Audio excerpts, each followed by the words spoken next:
Welcome, everyone. Hi, I see you're all coming in.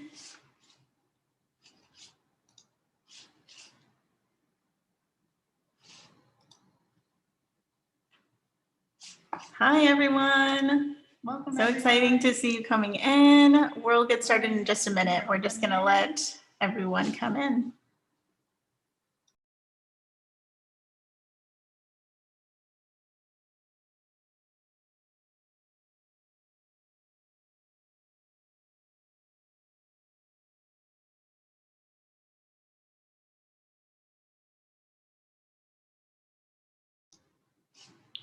This is our second virtual season, so we're so glad you're joining us. Let us know where you're joining from. I see some excitement from Frankie in the chat. If you want to drop in where you're joining from, we'd love to know. Matching bangs on the Oxyart staff, as you can see.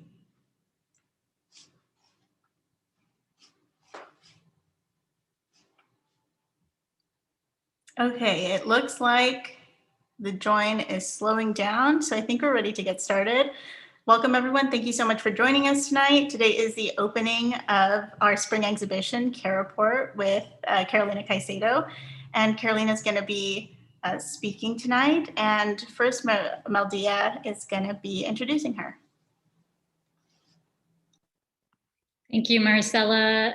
Good evening, everyone. My name is Meldia Yasayan. I am the director of Oxyarts. Welcome to our talk this evening with Carolina Caycedo. I first want to acknowledge that I am aware that the last place many of you want to be on a Friday afternoon is on a Zoom call. So we are extra grateful for the privilege to be sharing this time with you tonight. Thank you for being here. I also want to affirm and acknowledge that Oxyarts occupies the ancestral, traditional, and contemporary lands of the Tongva people. So I will introduce Carolina, tell you a little bit about her residency program with us, and then turn it over to her to share her practice with you. And then we'll be back after for a Q&A together. Carolina Caycedo is the 2020-21 Wanless Artist in Residence at Oxyarts. Carolina is a London-born Colombian artist living in Los Angeles. Her multidisciplinary and collective practice spans performance, videos, artist books, sculptures, and installations that examine complex environmental and social issues. She participates in movements of territorial resistance, solidarity economies, and housing as a human right. Her work contributes to the construction of environmental historical memory as a fundamental element for non-repetition of violence against human and non-human entities. She has developed publicly engaged projects in major cities across the globe, has participated in several international biennials, and has held residencies at the Huntington Library Art Museum and Botanical Gardens and Dodd Artist in Berlin program, among many others. Her recent solo museum exhibitions include From the Bottom of the River at the MCA Chicago, Cosmotorayas at ICA Boston, Wanauna, Rio Hondo and Other Spirits at the Orange County Museum of Art, and Care Report at Museum Sztuki in Poland. Caycedo is the 2020-2022 inaugural Borderlands Fellow at the Center for Imagination in the Borderlands at Arizona State University and the Vera List Center for Art and Politics at the New School. The Wanless Artist in Residence program is Occidental's year-long residency that allows an artist to investigate aspects of their practice and share it with the college campus-wide. The artist teaches a course in the studio art department in the fall semester and mounts a solo show at Oxyarts in the spring.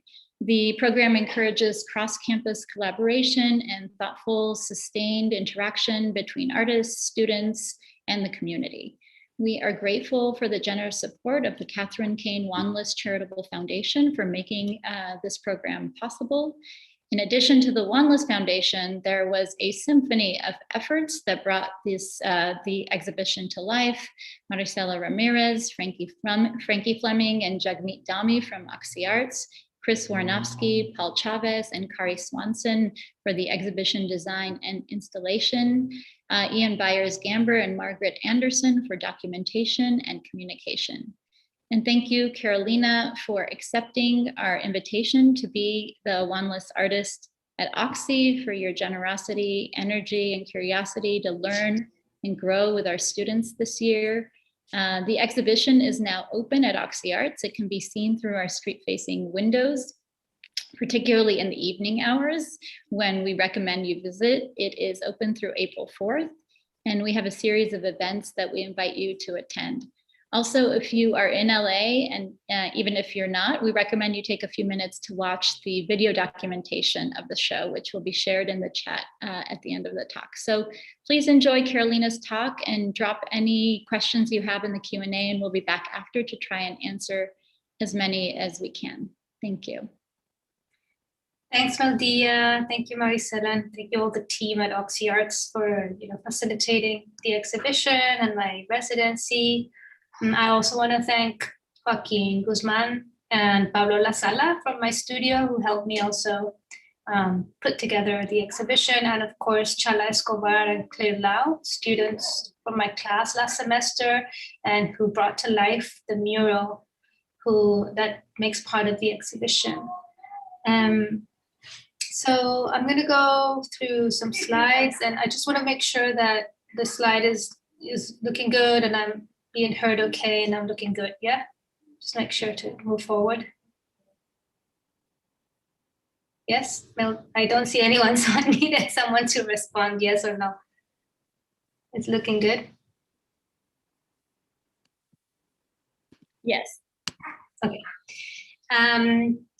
So Care Report is the second iteration of a large-scale collage that I developed in 2019 for the first time, and it responds to a line of work where I explore genealogies of struggle. And as part of that genealogy of struggle, I want to kind of open the talk with a quote by Audre Lorde that says, "Caring for myself is not self-indulgence, it is self-preservation.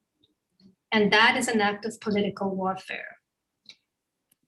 So Care Report started when the idea kind of stemmed out of an invitation from the Stucky Museum in Poland, and in the town of Łódź in Poland, that held the work of a Polish photographer, Sofia Ridet, held a number of works of her sociological. Her series called Sociological Record. And the images in Sociological Record really impacted me because I could recognize people and communities that also exist in Colombia, that are tied to a certain land, a certain territory, that take care of that land and of that territory. And I kind of viewed that,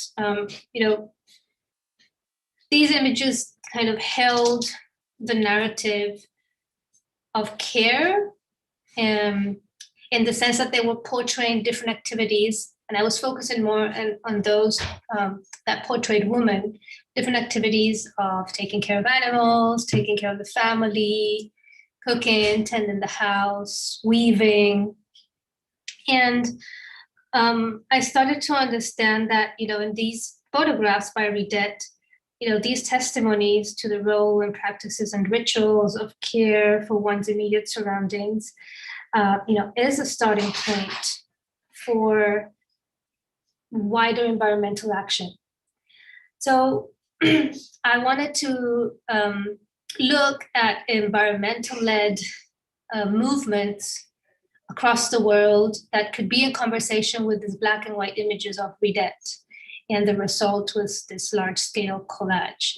This is the shape it's taking now here at Oxy. It's takes the form of 4 large self-standing like panels, we call them panels, that are portraying movements from all across the world. This is the first panel, so we wanted to root also this iteration here in Los Angeles with movements and historical movements from the city, like the Mothers of East Los Angeles. But there's also a wink and a nod, of course, to the different diasporas that inhabit and make this city so alive. So there are images of the Save al-Mulsar movement that's happening right now in Armenia, in the mountain range of Al-Mulsar, and that is struggling and resisting the encroachment of a mine, large-scale mine operation.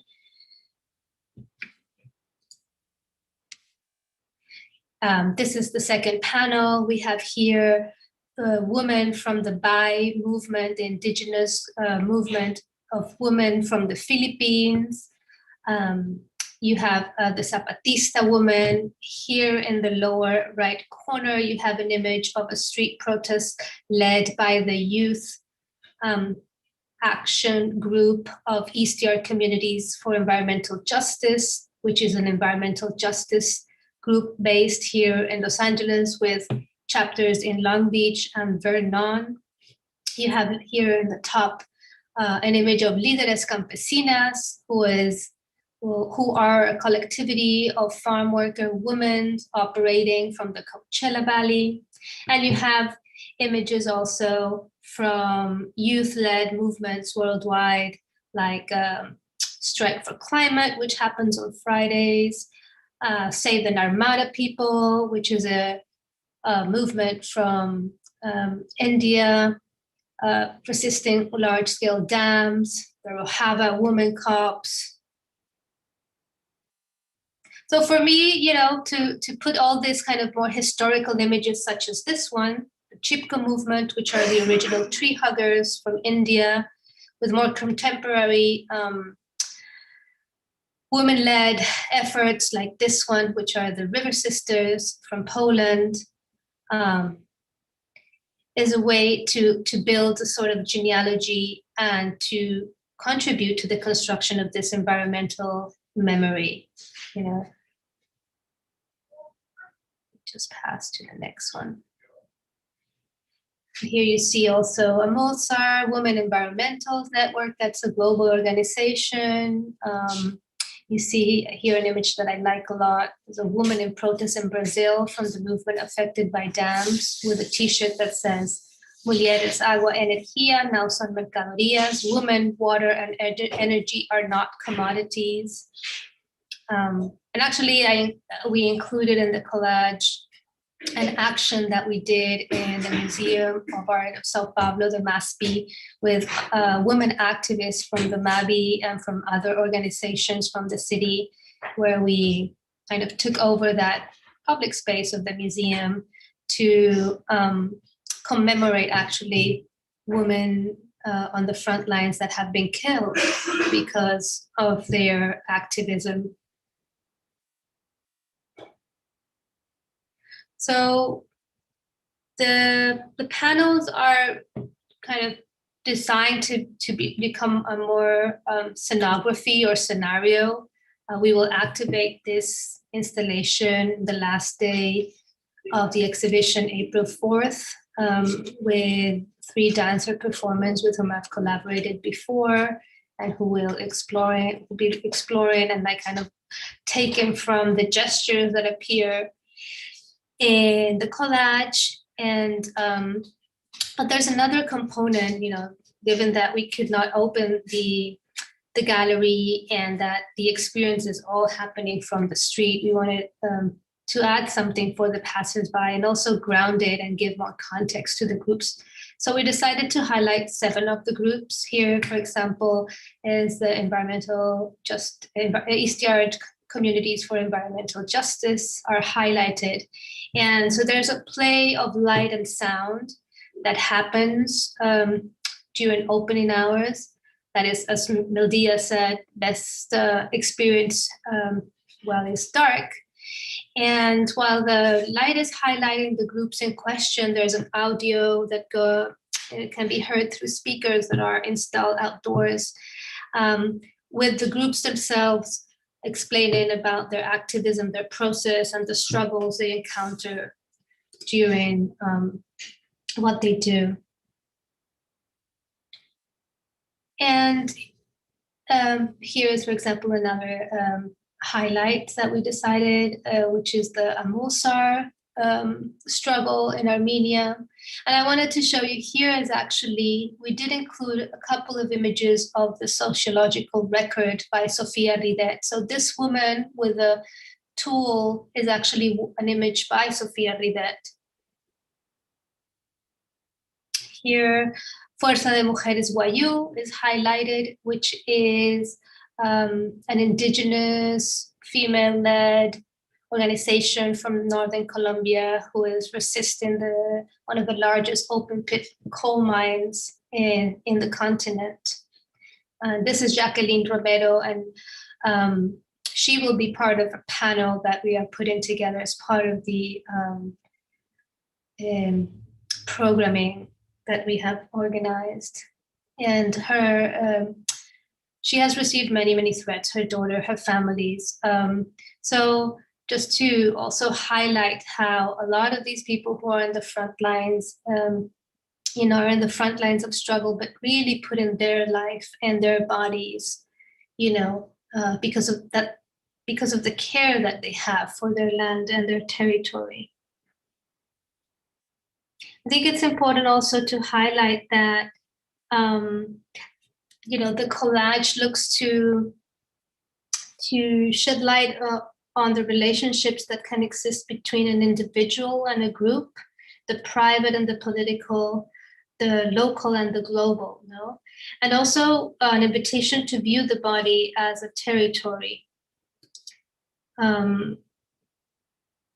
These are actually images. I wanted to share some images of the exhibition in Łódź, in Stucky Museum. So there was a better understanding of, where this idea of building the care report came from. And these are the images by Sofia Ridet from the sociological record. So the sociological record was a cycle of photographs that Ridet took between 1978 and 1990. And it really kind of preserves the image of those who would be soon sacrificed in the name of modernization and development. So she was going throughout rurality and small towns, kind of taking photographs of different activities and shops and things that were at threat because of the modernization that Poland was going through. So I found that in these photos, they're kind of their manual labor also. These are other examples of the series. Inspired me to think. And of course the black and white quality of the original series also is inspiring the black and white quality of the collage itself. So I was saying that, the collage is also an invitation to view the body as a territory.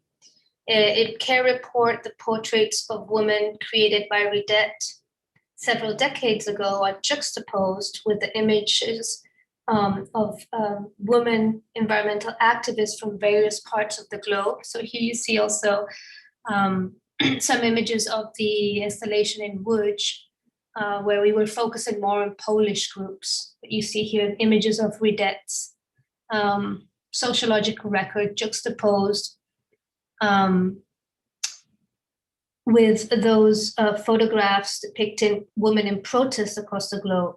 And the idea was that this juxtaposition could emphasize that the power of women activism originates from the care for oneself, for our homes, and for our context, and that the struggle for territory is about the right to not only decide one's place on earth, but also to make decisions about one's own body. And this was particularly important at the moment that I was putting together the collage, when right-wing government in Poland was severing women's rights to legal abortion. So we were highlighting movements led by Polish women, like this one that's so striking, which is the work of a movement called Polish Mothers on Tree Stumps, where they would, as soon as like a forest would get logged down, they would come and kind of give breast milk to their kids sitting on the stumps.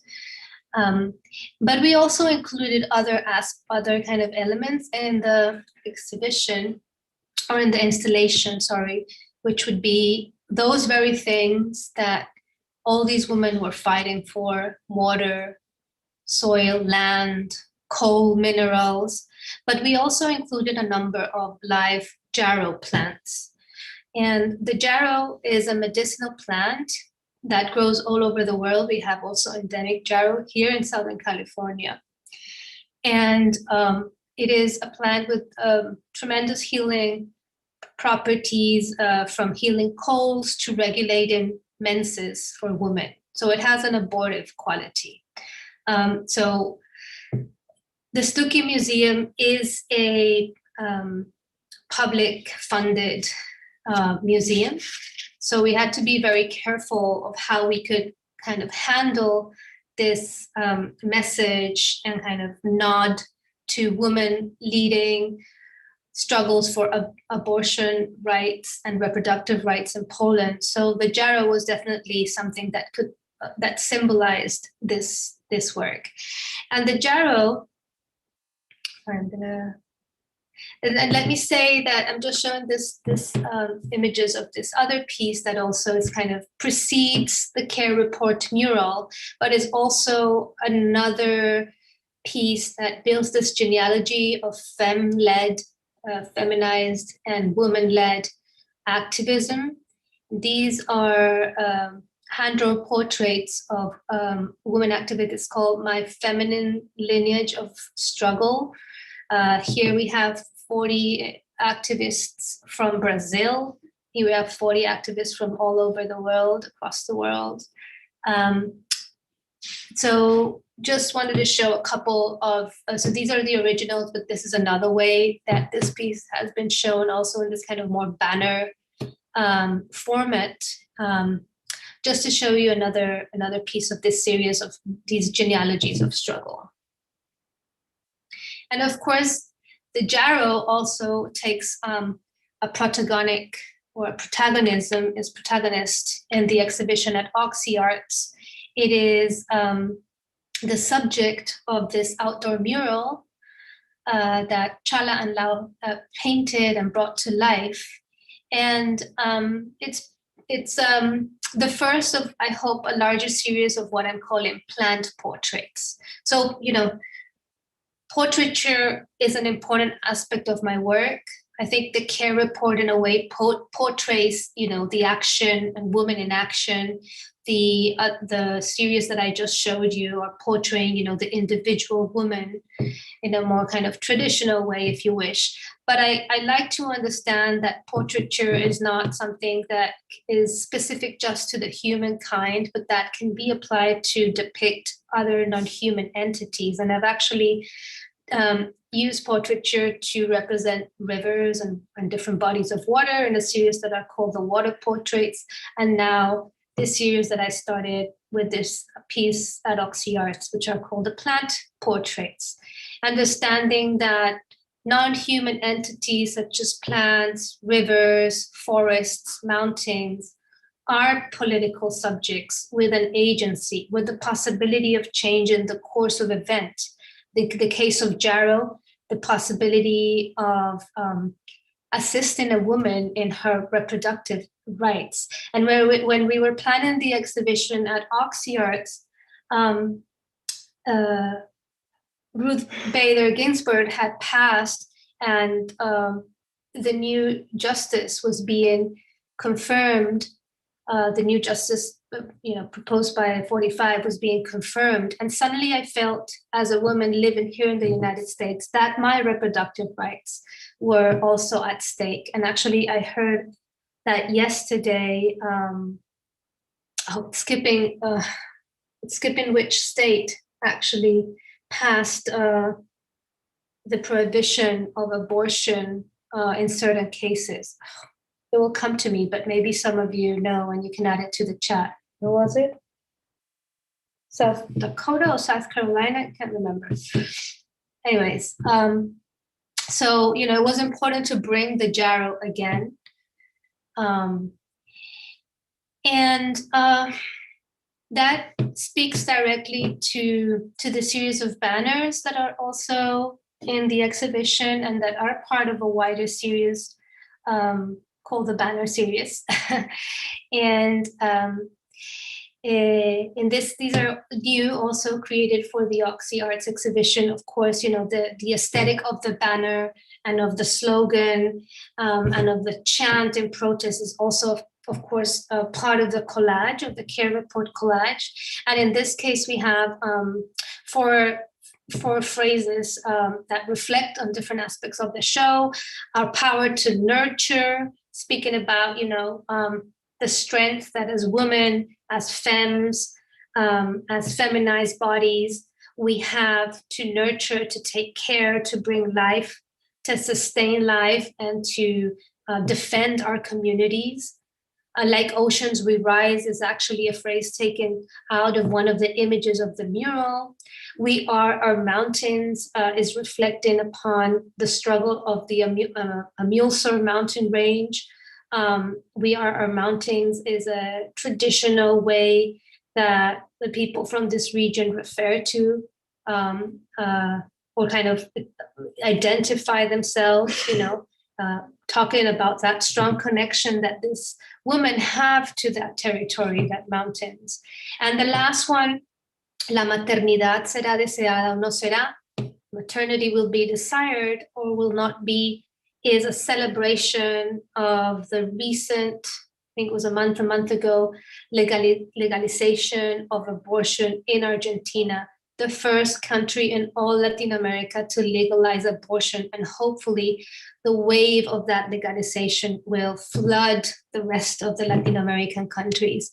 And of course, the colors are responding to some of these struggles. We Are Our Mountains includes the colors of the Armenian flag, La Maternidad Será Deseada. The last one, the green, being that green that was used by Argentinian women to put pressure on the legislators to pass abortion rights in Argentina. Here's another view. And this is just to give you context of other banners in the past that I've done. Crisis is the mean to govern, Mujeres Rebeldes y Felices, Rebel and Happy Women, Don't Pay Taxes, Ni Dios ni Patrón Marido, neither God, neither boss, neither husband, and then Trust Each Other, which actually talks very close to the mural that actually reads, In Jarrow We Trust. And of course, is a spin to what the dollar bill says, that it says, In God we trust. Well, here in this side of the world, we trust in Jarrow. And this is actually just to give you context of the very, very first banner that I did, and that was probably early 2000s in London. Immigrants influence home cultures. And just to speak about how I conceive the piece of the banners and the series of the banners as something that can be installed in a gallery setting like at Oxy, but that also have life outside of the gallery in the context of a protest, or can be hanged outdoors, etc. And then we have another piece called Milk, which depicts a breast given milk. That's part of the Cosmo Atarraya series, and of course speaks strongly about, well, what that first banner said, our power to nurture. And that Cosmo Atarraya was actually shown for the first time together with other nets at the Hammer Biennial in 2018 outdoors, and it was connected to this net that's called SAP, which is showing a tree kind of with sap. This that was called currents, which are depicting water currents, and this one that's called Fire and Blood, that's depicting fire and blood, basically. So kind of depicting the flows, the different flows that one as a body, as a living entity, can channel.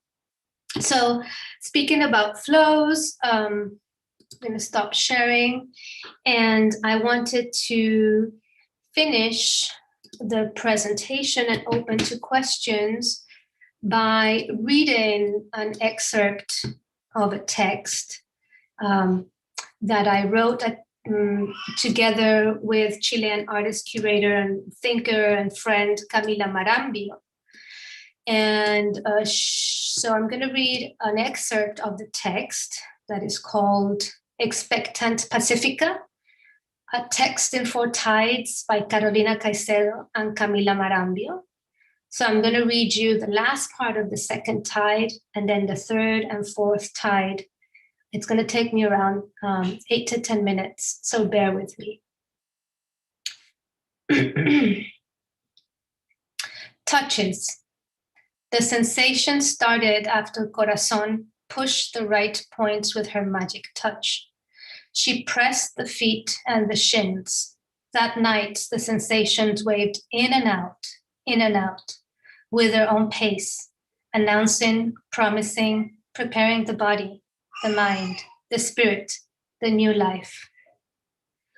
I read microplastics were revealed in placentas of unborn babies. Plasticentas, it's called, or an injustice. I boil with rage, with this violence that is not seen. It projects itself into the future. Our violence is against the next 7 generations. How to address this? How to tackle it? How to restore the placentas of babies? Deborah's facility. I hold Clarita's placenta in my hands. It weighs more than her newborn body a year ago. It is cold to the touch. It's being kept in the freezer until today, wrapped in a large black plastic bag, its lovely appearance glazed over with ice. As it thaws, it begins to pulsate. I feel it. I search for Clarita with my eyes. I find her in the arms of her mother and then return to her placenta in my arms. I see the transparent golden cord uniting them. What role does plastic play in this most primal of relations? Laying the beaten organ slowly into the earthenware pot, I begin to speak its story out loud. Clarita's cousin and aunties gather around us. I honor the pomegranate and ceremonialize the kinship between humans, fruits, fibers, minerals, and now plastics. I'm invited into this clan. A lotus birth, I say, is the practice of birthing the child and placenta without severing the cord. The relationship between the placenta and the child is left intact, allowing the separation to occur of its own accord. This may take days, and so the child lives along its unformed twin, one bound for life, the other for death. The placental twin is tended to as is the newborn, while salts and sweet-smelling flowers assist the placenta in drying. Calendula oil and mother's milk nurse the child, minimizing while salts and sweet-smelling flowers assist the placenta in drying. Calendula oil and mother's milk nurse the child. Minimizing rot stink is a show of respect and adoration for the task of the guardian organ. Massage and tender kisses are the soothing remedies for the temperature shock of the flesh. Placenta and tiny newborn must be seen as a pair that parts ways only momentarily. A lifetime is but a blink of the eye. When darkness rises again from the bowels of the earth, the pair will meet. To remind Clarita that she has a placental sister who protected her during the gestation period and who sacrificed herself at birth, We bury the placenta at the roots of a rose bush. This bush and all other bushy plants that Clarita may encounter are now under her care. A life is but a possibility of returning a favor. Acts of kindness, acts of spontaneous kindness. If we could look back at each day and see a string of acts of kindness, like a gleaming string of saltwater pearls, we might dream that everything we smell, touch, taste, and feel is a specter of ourselves, a passing presence that, like a placental sister, chooses not to be human. The Pacific is pregnant. A bevy of doulas will gather for the birth. How will we tend to placenta laden with microplastics? Kelp tea. Our power to nurture. A non-pregnant person should eat what they can hold in the cup of their hands. A pregnant person should eat what they can hold only until the first phalanx bone. A nursing person should eat what they can hold until the second phalanx. The mother will be surrounded by her relatives. She will be sustained and supported throughout her pregnancy. Her needs will be tended to. Her cravings will be read carefully because they hint to what she needs to grow that other body. Iron, calcium, zinc, magnesium. A pregnant person has to sleep and rest and sleep and rest and sleep and rest to stock up hours of dreams and calm toward the marathonic act of giving birth and nurturing. She must maintain warmth, and her relatives will look to all these needs and more. But it is hard to imagine microplastics as a relative.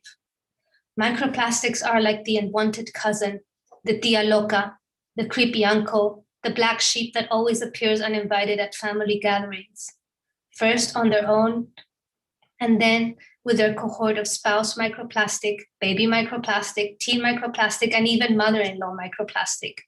They surround the mom in waiting and uninvited.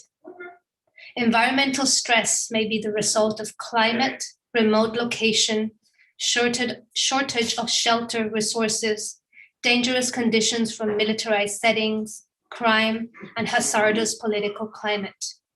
Environmental stress also may be the result of cultural, diversity, and gender bias. Microplastics are a source of stress.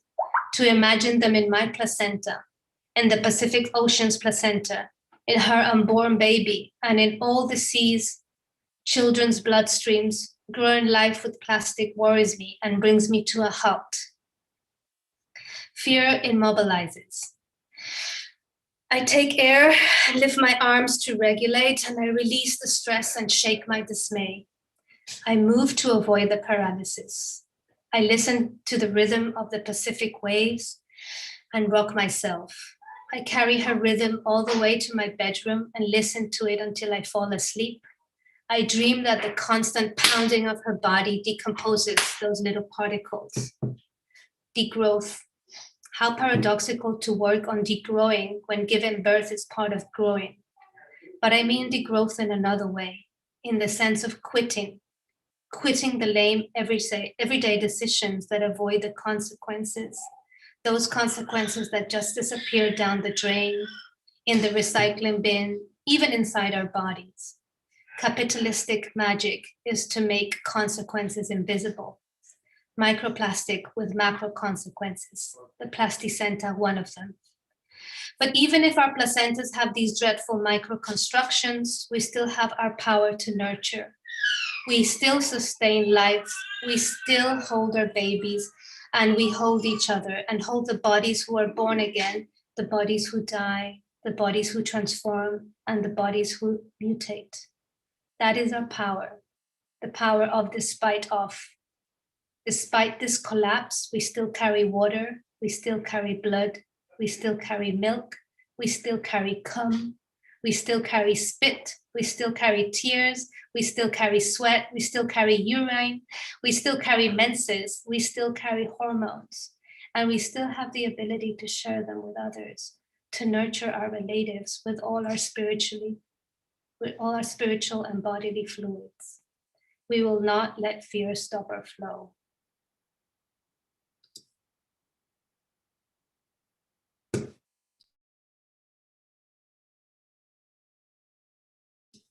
So yeah, I want to wrap up with that and open it to questions and comments. Thank you, Carolina. That was beautiful. Thank you for sharing that with us. We do have some questions, and if there are more, please add them to the Q&A. I do have a question, Carolina. In my mind, it often feels, or sometimes in certain cases, that care occurs on a small scale. To be effective, it often needs to occur on a smaller scale. In this exhibition, you share a multitude of examples of care that occur at the local level, and some at a micro local level, some even at a personal level, even in the poem you described that you read. And yet the cumulative output from all of these works in the aggregate, they have a profound global impact. And bringing these locally based groups together in this way, physically through the exhibition, but also perhaps connecting them, even making them aware of one another, provides new channels for connection and an expansive, untapped power even for them collectively. And I wonder if you can speak to that and how bringing these movements and their struggles together in this way, in this format, and what that means for you. Yeah, I think one of the intentions all across my work is to build collective bodies. And because the powers we are struggling against are huge, huge corporate bodies, huge bureaucratic administrations, huge structures of inequality, of racism, of colonial oppression. And the only way that we can resist these, this monumental inequality is by building collective bodies and by understanding that we are connected through our struggles to people all across the world. So that's definitely one of the intentions, and like the main intention and the main drive. But it on a personal level, it's to build that own genealogy and historiography, and creating this work is also a pedagogical tool for myself to inform myself and to learn and to be inspired by these women. Thank you. Going to the Q&A, we have a question that I will read to you. What draws the line between rivers having environmental rights and recognition of rivers as being living bodies? And they say, this question sounds easy to answer, but in truth, it is tricky. If we consider rivers as living bodies, then we also have to consider the river's feelings and desires, such as the rivers who may not want to help, even if they may not want the help, even if they need it, which can reveal potential moral paradoxes and dilemmas. And this is meant in a spiritual sense, they say. Do you have any thoughts on that? Well, yeah, there's definitely a global turn towards granting different natural entities with, legal rights. So you have nature, the right of nature is written into the Constitution of Ecuador and Bolivia, for example, or in Colombia, where I'm from, different rivers have rights. And yes, there's a discussion about if this is actually the way to really defend, like these entities. There's like this humanization in a way through the granting of this rights, and there's a question in if this is really the way. I think this is just one of the ways and one of the strategies that have stemmed out of people in the forefront, that have explored and put together a wide variety of tools to defend the river in question. And I think that a way to understand the needs of a specific river is to educate oneself and learn about what the indigenous community that is connected to that river or to that mountain ridge has to say, because that connection goes back to ancestral times, right?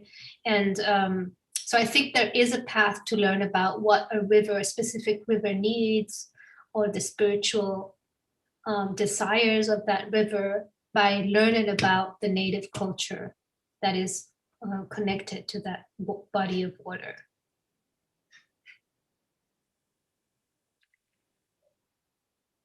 If there are any other questions, please share. I do have another question, Carolina. Can you tell us a little bit about your kind of, as a younger artist, or as you were coming into your period of even studying art, what were your inspirations in this kind of focus around environmental work? What, as growing up, potentially were there elements from your personal genealogy or ancestry that moved you in these directions and specific directions around your work? I'm just reading a note by Blue that says there's like the two soundtracks playing at the same time, and she cannot understand. Oops, I hope. Does are others having sound issues? Yeah. Overlapping sound issues. If you have two open screens, like if you potentially have the YouTube screen open and the Zoom screen open, you may be having overlapping sound. So just ensure that you only have one location from which you are hearing. Okay, so there seem to be okay for most people. So if you have two screens open, you might be having a sound delay from the other screen. Thank you. Sound is good. Okay, sorry about the sound issues. And I was also going through the chat, and a few attendees actually made clear that it was South Carolina who tightened on those abortion laws as of yesterday or today, actually. So hopefully Blue is getting a better audio now. To your question, Meldia,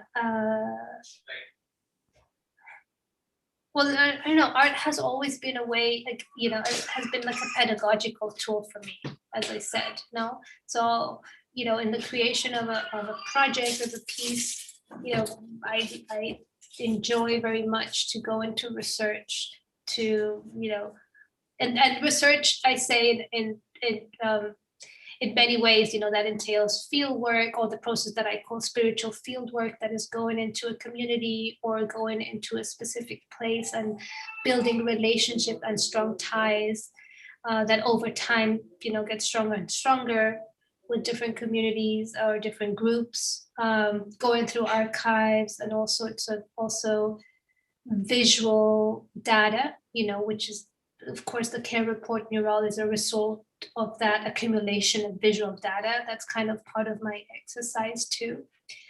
And, the desire to build these genealogies of struggle is because, of course, I want to embed myself in this narration too, so it's also a way to find my own place in this world, and to continue the legacy and the work that, so many other persons have, established and have done. And actually not a lot, but some of the groups that are part of the mural, I've had the honor and privilege of working with in different scenarios. So with East Yards, for example, we did an exercise of reconstruction of environmental memory at Lace a couple of years ago. With Líderes Campesinas, where I had a residency at the Palm Springs Art Museum also a couple of years ago. We had a chance to share some time and some space, and I got to learn about their different initiatives with the farm workers in the Coachella Valley, and so on. So to bring them also into the care report, to be able to bring some of those voices into the programming at Oxy is a way to, over time kind of strengthen these relationships, but also it talks about the way that I like to commit to ideas and to processes that, take time, and, there's no rush to arrive to a certain point, but just let them unfold. Their processes of action and of thought that are unfolding. Yeah, and there's a continuum in your work in that way. Let's see, could you share from an anonymous attendee, could you share more about your process in terms of your field work with different communities and how that then translates into your studio practice? And you mentioned a little bit about this with the spiritual field work, but yeah. Well, I understand that communities and different individuals that I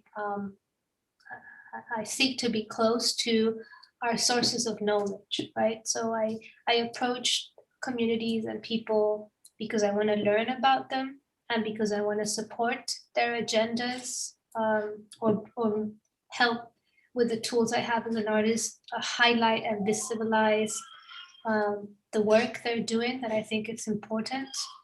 And so certain works of art, like public actions or collective actions that stem out of this relationship, stay just like that, like public actions. And I don't have any interest in translating that into the white cube, but other processes happen once I return to the studio and start playing around with material and the information that I have gathered during fieldwork, and then I have time to kind of process and digest them in the studio. And actually milk is a result of that practice. The whole Cosmatarraya series is a result of Behind me. Is a more sculptural process that happens in the studio, but using elements or objects, the cast nets that are made by hand by some of these riverine fisher folks that I've collaborated, in other occasions. I have a question from Mashinka Hakopian. Thank you so much for this brilliant talk. She says, building on Carolina's comment about the pedagogical dimensions of her work, I would love to hear her speak a bit more about whether and how the banners in her work function dually as pedagogical movement, building tools, and aesthetic objects. Well, they're very straightforward, of course. I think about them first and foremost as invitations to action and to be reminded of things that we can do very easily. Like, we can nurture, that's a power. We can raise, can rise and protest like the ocean, of course. And of course, that one is has a double intention, speaking about climate change and ocean rising and whatnot. But I think they're very, very simple and straightforward in that sense. They're invitations to action, to reflection, and it just takes the correct collaboration to find different ways and playful ways to activate them, for sure. But they're there for activation, of course. So if you're interested, just let me know. And there's a question here that says, could you reference the wonderful poem that Carolina recited? So it's called Expectant Pacifica. It's a text that I wrote with Camila Marambio. I'm going to put her name in the chat, and please look her up. She's a wonderful artist, curator, and writer based in Chile, in the Patagonia. And this text will be, so it's unpublished, but it will soon be published in a book published or edited by TB21. And trying to look up the name of the book so you can find it. But yeah, so it's actually a text in 4 tides, we call it. So, Camila wrote the first part, I responded, and we kind of went back and forth responding. We have another question that asks, I love thinking about portraits as a form of care, that looking closely and seeing someone or a plant can be an act of deep affirmation and form of care. So I think it's more of a comment, and I think that that's very much true. Okay, so the reader where the text will be published is called Oceans Rising, precisely. And it's going to be published by TB21. I'm not sure when, but soon. And another follow-up question from an earlier person who asked a question. What responses did your artworks receive from others in general, considering that many of your artworks involve social and environmental issues? This includes other groups and organizations that either were or are for or against these movements or ideas.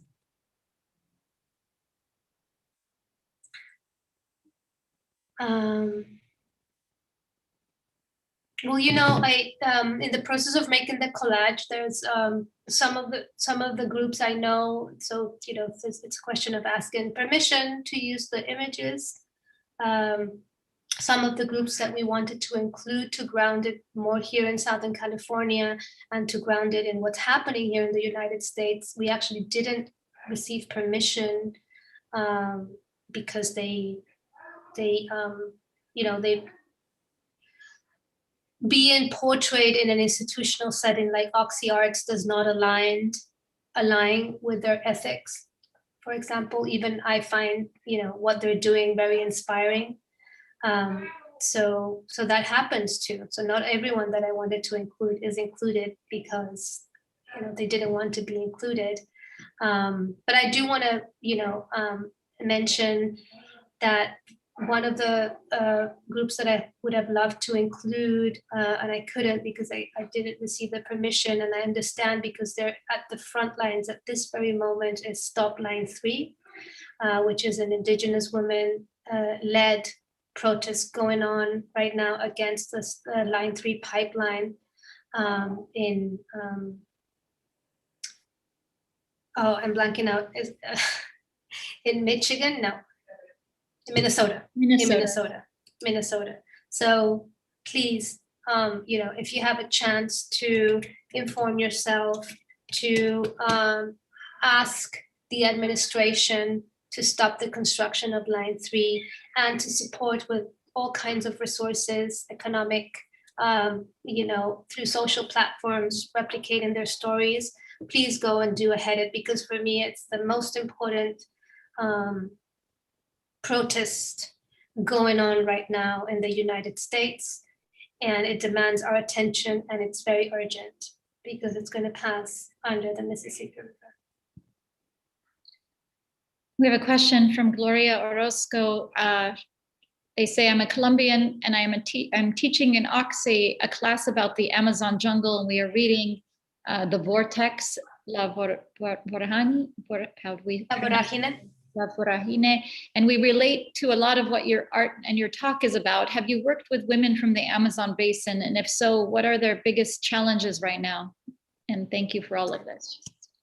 Yeah, I've worked with women from the Xingu River. So it's the Xingu is a tributary to the Amazon, where the third largest dam in the world is built in Brazil. The Belo Monte Dam, and you know, they are facing what any community being threatened by a large extractive industry faces, which is the cutting of their lifelines, you know, their sustenance. Many of them were fisher folk or small scale farmers, and the construction of this dam just, you know, ruined all that possibility. What I think it's more worrying for me is that the extraction happens not only at a level of, you know, the resources, what people call resources, and I prefer to call common goods of the territory. So in this case, the hydroelectricity from the river. And actually this dam is being built because now there's a huge gold operation going in the big bend of the Xingu River. So the dam is totally connected to the extraction of gold. But there's also an extraction of knowledge happening in these communities, because when a dam, for example, in the case of the dam, floods the river and there's no fish anymore, then people stop weaving nets, people stop casting the nets, people stop growing their own food.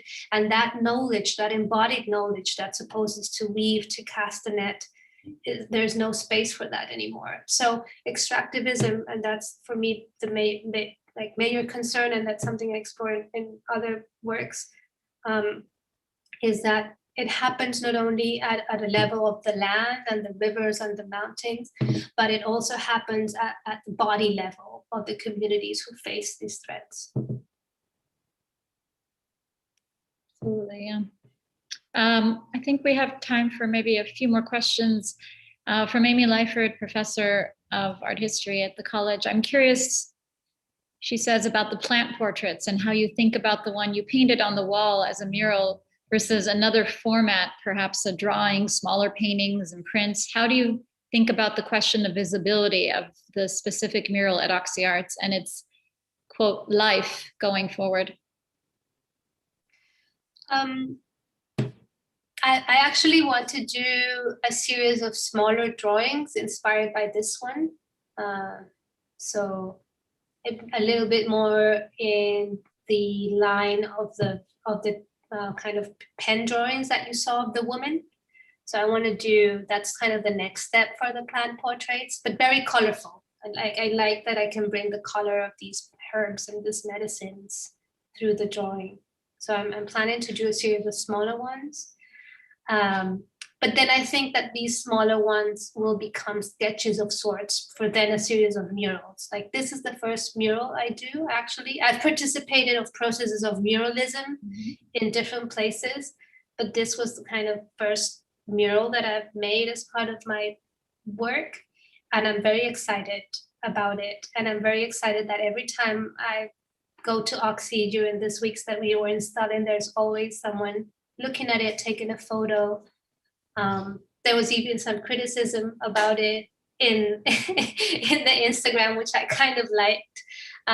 So yeah, it is definitely a format that generates response in different levels. And I want to explore that more. And I must confess, I was really nervous to do a mural here in LA, which is the capital of muralism, and that has such a strong lineage and history of mural making. And, you know, in that particular neighborhood, Highland Park, you know, in East LA, Northeast LA. So I was very nervous, and I'm still nervous about it. Yeah, well, so, I mean, it's a public mural and yes, a highly volatile community around muralism, but we have only experienced and received positive feedback on the mural.